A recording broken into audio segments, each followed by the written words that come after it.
And then I ran the marathon that I'd constantly wanted to do the month, well, 6 weeks after that. That was the virtual that I'd been planning to do before I got diagnosed. And a lot of people had said, "Oh no, you won't be able to do that now."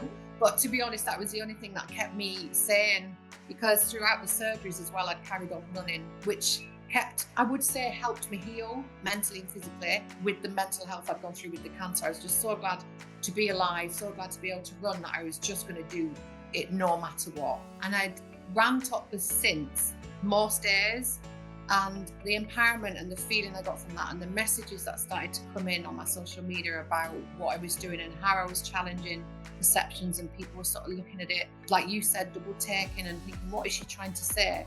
The London Marathon for me was a bigger platform to do that. With what I do now as well, that's pushing it all out there, hopefully.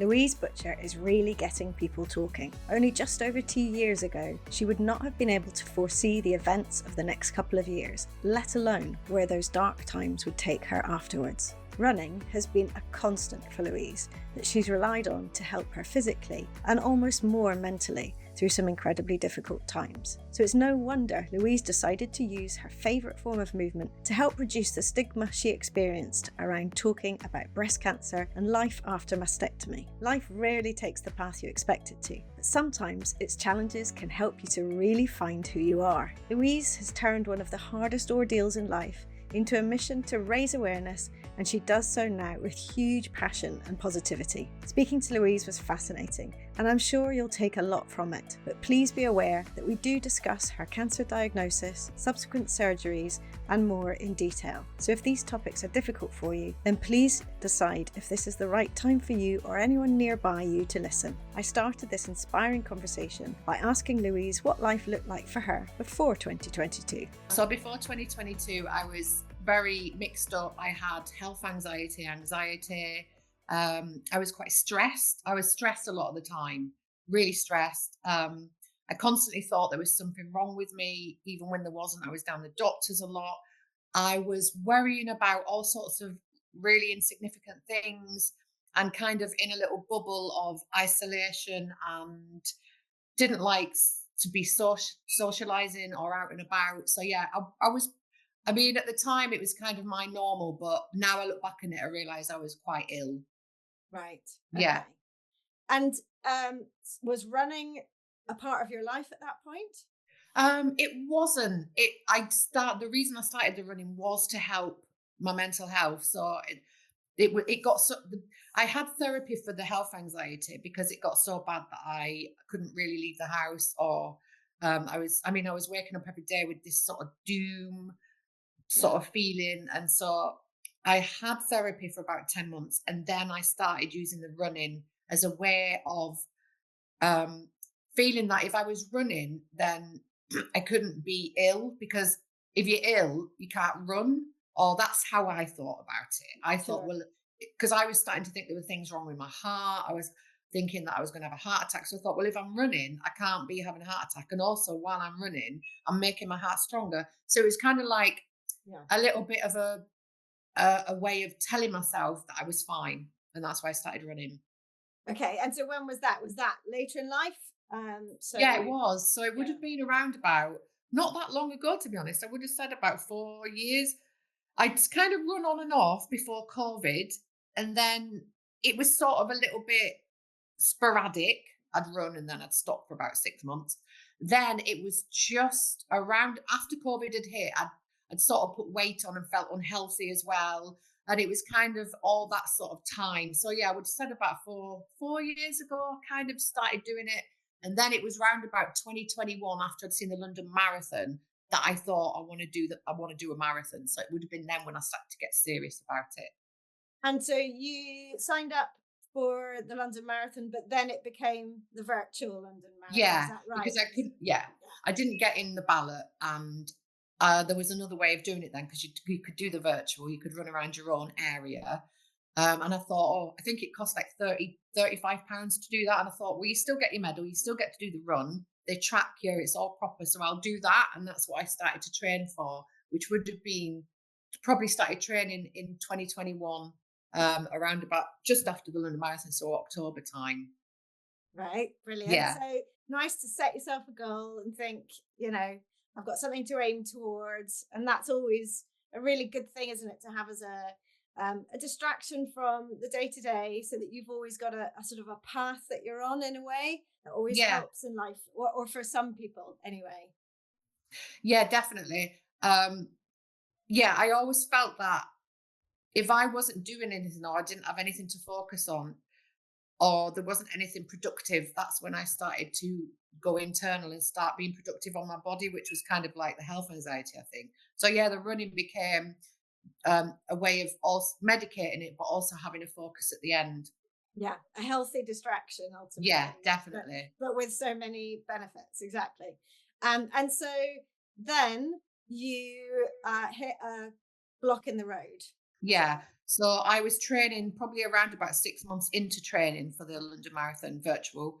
And I still had health anxiety to a point, and I'd gone and got a private mammogram just to make sure there wasn't any symptoms. I didn't feel anything. It wasn't like, oh, I think there's something wrong in that sense. I just wanted to get peace of mind, which you always are. You're constantly doing that with health anxiety, you're constantly trying to find reassurance and peace of mind.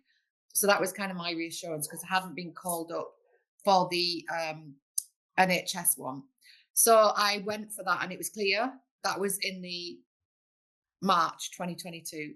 Then in the shower, because I'd had reassurance from the mammogram, I had a really, really good self check. Even though I did self check, I did a really good one. And I found a really tiny thickening in my left side, and went to the GP, who didn't think there was anything wrong, but sent me, because she knew about my health anxiety, to the breast clinic. And tell me, what do you mean by thickening? Well, it was kind of like, it wasn't a lump, it wasn't round, it was just an area, like it felt like a cyst, but it wasn't round. So it was kind of like a little bit that didn't feel Just part of the not breast. normal. And Yeah. it also felt like it was attached to something else. So it Oh. didn't move around on its own. You couldn't move it. It was attached. So it wasn't necessarily a lump that I Mm. found. Okay. And so then you went to the NHS. Yeah, the breast clinic. And I ran into that because I thought, oh, I'll run in, I'm doing some training, because I was not worried at all Yeah. in the slightest. It was literally like a little appointment. I'm going in, it's going to be a cyst. Bye. So it was a real shock when I didn't have a mammogram, because obviously a mammogram didn't show anything. They looked on an ultrasound and the sonographer found 5 areas that she thought looked abnormal, which was a massive shock because I wasn't even expecting anything to be abnormal. And that's kind of when things changed. And they did biopsies there and then. And that was a worry, because that's not usual. And the biopsies took 2 weeks to come back. And they came back and it was lobular cancer. Which I have before you. I'd never heard of that before. No, and a lot of women hadn't. And I hadn't. I literally thought you got the lump and you felt the Exactly. lumps, and that was kind of it. But lobular doesn't grow like ductal, which is the lump. It grows in lines or like spider's webs, because it doesn't have glue, the adhesive which sticks the cells together to form a mass. And because it's not a mass, it doesn't show up on the mammogram, because that's what the mammogram's looking for. Which in itself is very unnerving. Yeah, really And unnerving. but from your experience, and I don't know if this is true more widely, but you can feel it or Um, see it. Is You that right? can you can if it's grown to a certain size, or if there's quite a large area. But the symptom that is also something to look out for is it pulls in the skin. So it's kind of like when you move your arm around, you'll see like a dimpling, because when it's growing, it's pulling in the tissues. And also, some women who get it near the nipple goes inward as well. So that's really worth knowing, that it's Yeah. important to physically feel your body. It's also important to physically look at your Look, body. yeah, any changes. And even if you think they're age related, because obviously as you grow older, things change, still won't get it checked. Yeah, yeah, absolutely. So yeah, huge shock for you, I'm sure. Absolutely huge. So then what happened from there in terms of your care? So, in terms of what happened, is I got the results. I met my surgeon, Anna, who was amazing. She said originally I could have a lumpectomy, because they were small areas, even though there were 5. But the problem with lobular is even on an MRI and the ultrasound, it didn't show up to what actually it was. And I find this with lots of women who I've spoken to since and gone on the forums, is lobular doesn't show up very well. So it's usual that when you have your breast taken away, that it's a lot larger than it looks on scans. So when I went for an MRI, even less showed up than on the ultrasound. So they did not have a choice but to take the breast off because they couldn't get clear margins. Absolutely. And that's absolutely critical, isn't it, for your future health? Yeah. So they took the breast off and then found there was 5 centimeters, when on the scans it was shown up as millimeters. So that's how it grows. And it was really close to the chest wall. So they started to wonder then whether it had spread into the chest wall. I had to have CT scan. It was just horrendous.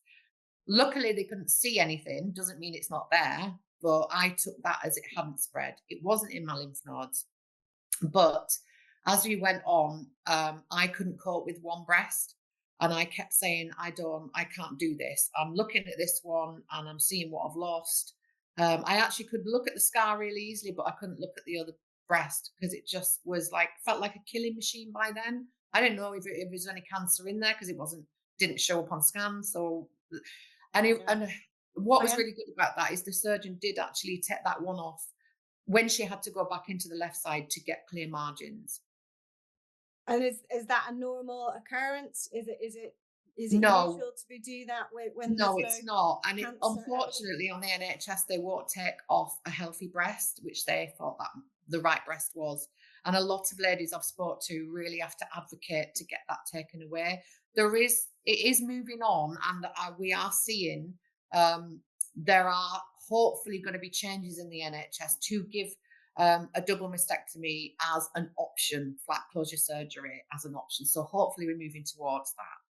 Well, I mean, from the way that you describe it, from the personal experience of someone who feels like they've got a ticking time bomb on their chest because they weren't expecting it with the first, as you say, much bigger than expected. And, almost if you hadn't been so particular about your body, you wouldn't have gone to get that checked necessarily for quite a while, because almost your health anxiety was a benefit, because then at least you thought, well, I'll do it. I'm going to be fine, but I'll do it anyway, where a lot of other women will just not even think to go because, as you say, aging, everyone has dimpling of their skin, or if they've put on weight or lost weight. There's so many reasons why you wouldn't necessarily do it. And as we just mentioned as well, visually, how often do you actually look closely at your anatomy? A lot of women, sadly, don't want to. And, if you haven't got a long mirror, for example, you're only looking at a face mirror, all these things that can contribute. So actually really being analytical and perhaps not to the level of anxiety, but certainly to the level of, I'm going to be, checking a lot more, particularly because of the age as well. But obviously this can happen at any age, but it's important that and then, as you say, to advocate for yourself when you then get to help and get treatment, because we all know the NHS is up against it in terms of finances. We know that, operations cost a lot of money and so on. But to be able to say, actually, yes, I know this isn't a good situation, therefore I want them both off straight away. If you're that kind of a person, then, as you say, the option should be there. So let's hope that happens. I really hope. I think it will. And with what I do now as well, that's pushing it all out there, hopefully. And there's a lot of other organisations that are pushing for that to happen as well. Yeah, and quite frankly, it's then one operation. So it's not costing more. No, it's actually, you're right. It's actually been proven that it actually is less. It's cost effective to do it. Yeah. So it's amazing. So through all that was obviously very tough times. What was the sort of time span between you going and having that diagnosis, basically, with the horrific, I'm sure, 2-week wait, to then going to the point that you had the second mastectomy? So the time span was, I was diagnosed at the end of April. I had my first mastectomy in June and the second one in August. So it was about 8 weeks that I was left with one. So I had that whole, I knew what it felt like and I knew it wasn't right for me. Yeah. And then I had the radiotherapy in September, which was a week. And then I ran the marathon that I'd constantly wanted to do the month, well, 6 weeks after that. That's just insane. Yeah. Yeah. Amazing. So inspiring. So that was the virtual.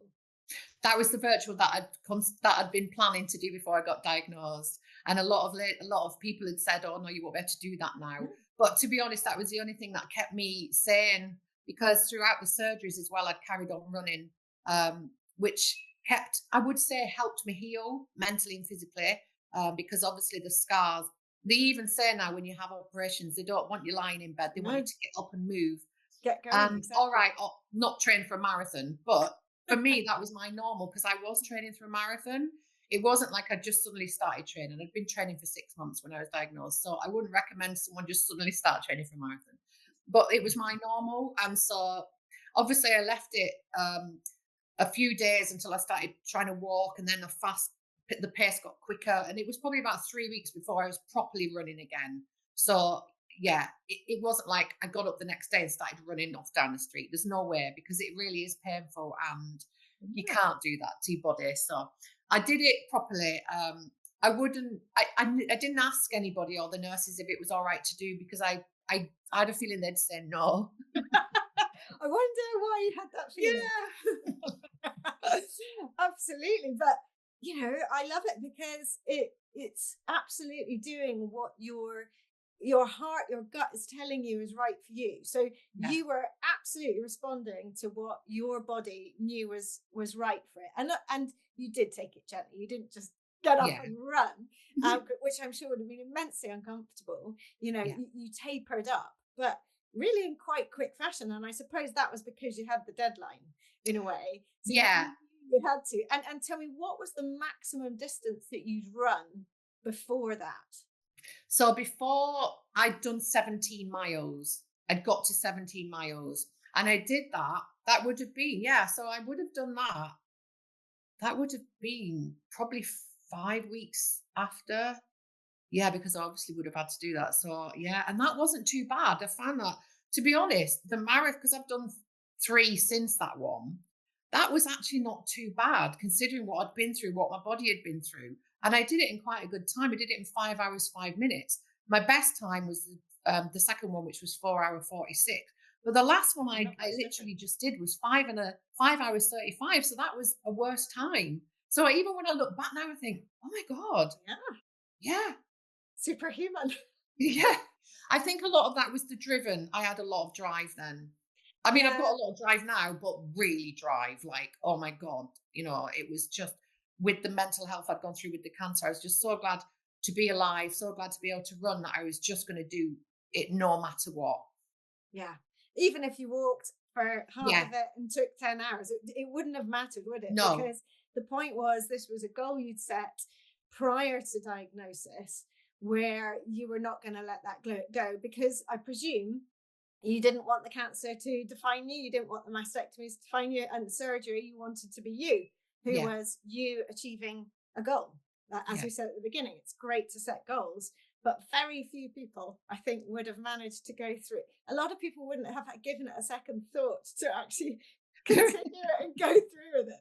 So it is just amazing. And it does show who you are as a person deep down, I'm sure, before, even through all the health anxiety, because it sounds like even with health anxiety, you were always advocating for yourself the whole time. You were always saying, no, I feel something isn't right in me. So you're obviously very connected to how you feel.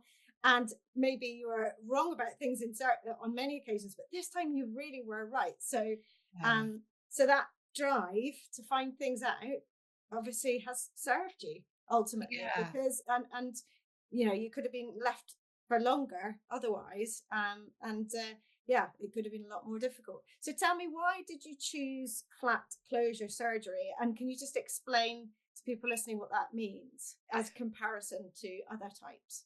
So flat closure surgery is when they take away all the breast tissue, the nipple, the skin, and then they pull the skin tight so it's flat and tight across your chest, so that you're not left with any hanging skin or dog ears, as they call them, Oh, which nice. they used to kind of leave sort of flaps of skin just in case you changed your mind and Got you. wanted reconstruction. So they kind of was kind of saying, "Oh, you're saying that now, but you probably change your mind down the line." And that's from what I've spoke to a lot of women, and not many women change their mind when they've gone for flat. Actually, I haven't spoke to anyone who has, not one person. Whereas many who've had reconstruction do change their mind. And So the and reasons I chose to do it was yes, that's because, what I was going to ask. yeah, Yeah. sorry, was so that I could see what was going on there. Because obviously lobular wasn't seen on scan, so I wouldn't want to put back something there to hide what was going on again. I didn't want implants in my body because obviously there's lots of history on implants, and I just didn't want something there that wasn't me. I didn't feel the need, to be honest. I didn't feel the need to put something back there that wasn't mine, because it just didn't sit right with me. And I wanted to, and to be honest, I liked the feeling. I liked the fact that I was free. I didn't have to wear a bra. It's really nice. It really is. Yes, I can see that. Yes, absolutely. Not that I have a huge issue No, with no, it, no. because I certainly don't even really need a bra. But yes, absolutely. Yeah, and there is freedom in that, Yeah. absolutely. And the fact that you've tapped into that, so you're seeing it in that positive way, is brilliant, because then that's you, and then it's a decision, your personal decision, that you've made more easily. It's, you're convinced, and other people will absolutely choose differently based on their values and how they see things. But I can also see that when you then choose flat closure for one, but then still have another breast, then that probably, again, it's almost even more imbalanced. So Yeah. no, I can understand that. So a lot of people have talked to you as well about saying, and people say this around cancer a lot, that you've been very brave through the process, and brave to get running. What's your response to that? Yeah, brave is very it's quite, the bravery for me was the cancer journey, in the sense of going for the results of things. That was when I was at my most fearful. So when I went for the CT results to see whether or not it spread, luckily it hadn't. But at that point, that was brave, because to be honest, I wanted to run away. I've never wanted to run away from going into a room. That was brave, because to get into that room, I couldn't even feel my legs. I was that scared. So this whole bravery I do now, or what I do, is not in the slightest, to me. To other people who maybe haven't been through that journey, it's different. But to me, it's literally a walk in the park compared to that feeling, because I can't explain how horrendous that is. No, and Yeah, no one should ever have to I have to experience go that through it. level of fear in their lives. Yeah, But hearing you say that, and seeing where you've got to, and how you are speaking to the world in such a positive way, which, if anyone goes onto your Instagram and listens to your vlog, every time I see your face pop up, huge smile, running away, and you'll always say something a little bit amusing, a little bit positive, a little bit challenging, a little bit vulnerable, and it's just so inspiring, because we need that. That's reality. yeah, And so I commend you for that, and I know that you enjoy doing that now. I can see it, because it's, you're sharing something really, really important, which is, I know why you're doing it. So moving forward, you've done that virtual marathon, then you decide to sign up for the London Marathon, which is a real one, as in London. And that's when I saw the pictures of you, and so many people around the world have seen that and responded in such a positive way. The reason that the pictures stood out so much was I had a double take, because although I saw that usual sort of euphoric, arms in the air, proud, amazing feeling, which you can even get from photos of people doing marathons, particularly the London Marathon, I think, I noticed that you didn't have the top on. And obviously the eye is drawn in, and I could see that you'd had a mastectomy, double mastectomy, and that just amazed me. I was so proud, I was so excited. I just thought, this woman is saying something, we need to hear it, this is brilliant. So what made you even think about doing that? I think because What I've done is since I did the virtual where I ran Topless around where I live, and that was a year ago. Well, it was in April last year, and I'd ran Topless since most days. And the empowerment and the feeling I got from that, and the messages that started to come in on my social media about what I was doing and how I was challenging perceptions, and people were sort of looking at it and going, like you said, double taking and thinking, what is she trying to say? The London Marathon for me was a bigger platform to do that. And I think as well, because I didn't ask to do it topless, I just did it topless because I was so worried about them saying no. It was kind of also if you run topless, and I can't explain it, but I'll try and do it. Is if you run topless on your own and everyone's going, oh, I don't really know what to think about this, and that's fine, and they'll challenge what they're thinking. But if you run topless in a really big event like the London Marathon, and there's lots of empowerment and people thinking it's amazing, it gets like people behind you, and then you kind of grow with your message, and it becomes even bigger and even more positive and even more empowerment. And then it becomes starts the acceptance and the normalization of it, because you can kind of think, I'm going to normalize this by running down my street in Braunton, and people go, yeah, that's fine. But if you go on a massive platform like that and everybody's positive, or most people are, the normalization is so much bigger. And that's why it was really important that I had to run that marathon. You start that ripple effect of conversation, Yeah.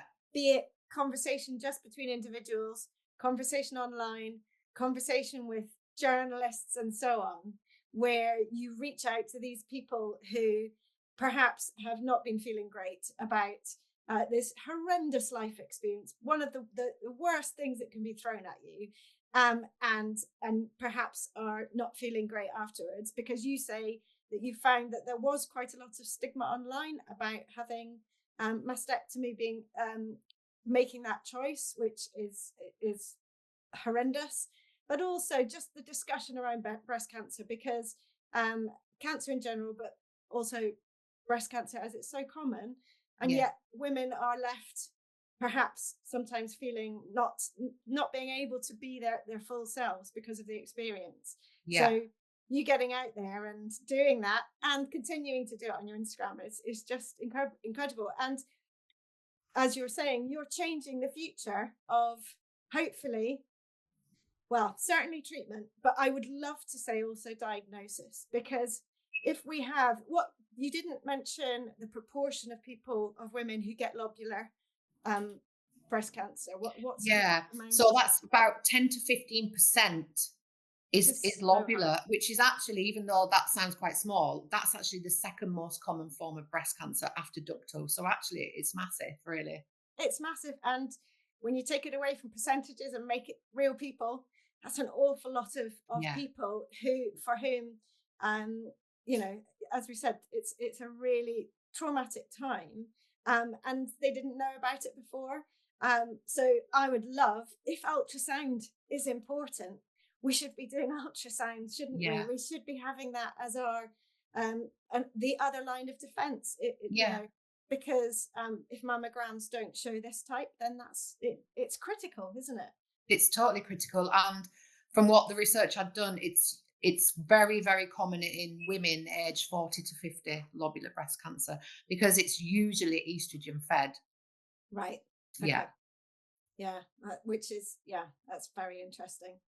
I think you're doing amazing things. And, also, just one thing to sneak in there, I also love you playing the piano Oh, and singing, which is great. oh, You're a multi-talented lady. well, I used to do it for a living, so I thought, Did you? I mean, I love playing and singing, and I write songs, and so I thought, well, just another little. I think it's good to, as well, that when you lose your breasts as a woman, um, you're not just that. I mean, Yes. like, I lost my breast, but I go running, I run marathons, I'm a musician, I'm a mother, I'm a wife. It's not just I've lost my breast, all my life's over. I'm all these other things, and I think that's what I do it for as well, is to show women that, yeah, it's devastating. Yeah, it changes you. Yes, it is like a grief process, but also you're still the person you were before. You've just lost this part that maybe was a big part to you and who you were. But let's look at all the other things that women are.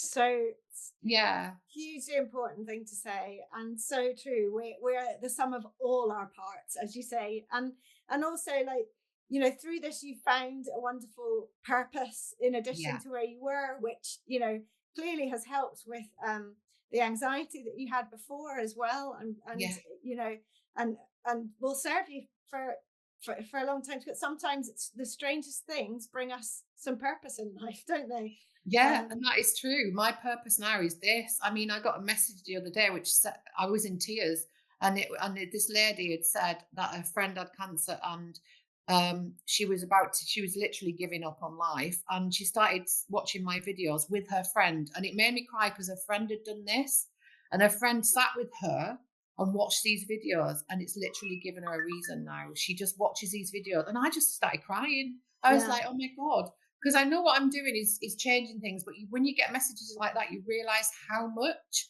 And and it's, and when perhaps you're a bit tired, you can't be bothered to whatever, there's someone out there waiting for you to make a yeah, change in their lives, and yeah, you know, you keep doing it for that as well as yourself.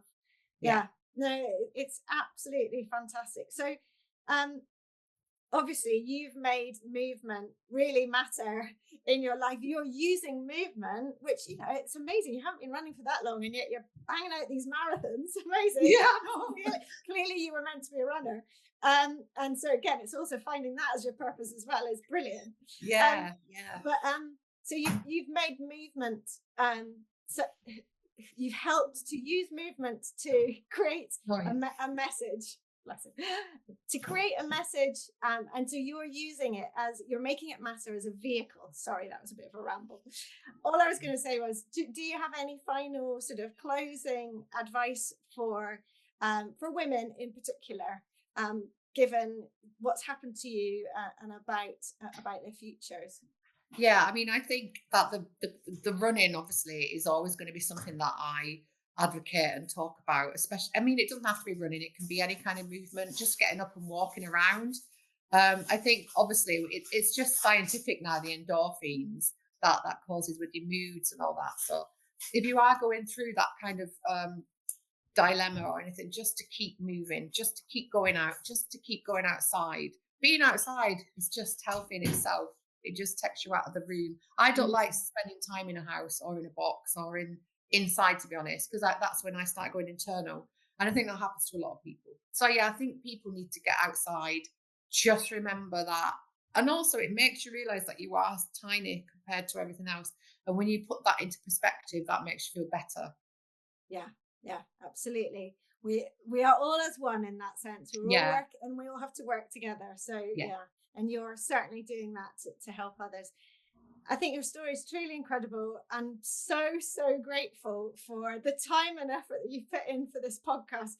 And the audience will never know quite how many attempts it took to get us here. But I really am grateful, and I think you're a wonderful person. So best of luck with your mission, and you're making fabulous change. So thank you, Wendy. Thank you. I hope you've enjoyed listening, and if you have, you can help by doing 3 things. First, press the follow button to tell podcast platforms you want to listen again. Second, please give the show a 5-star rating and leave a review about why you liked it. And third, I'd love you to share it with friends and family or on your socials, for which I'm truly thankful. Finally, if this podcast is making you want to start reclaiming your own movement, join me in the Reclaim Movement membership for classes, both live and by replay, and countless videos of mini movement breaks to add into your daily life, covering practical and fun, important natural movements. Visit reclaimmovement.co.uk/membership to get started with your 7-day free trial. See you for the next episode, and thank you so much for listening.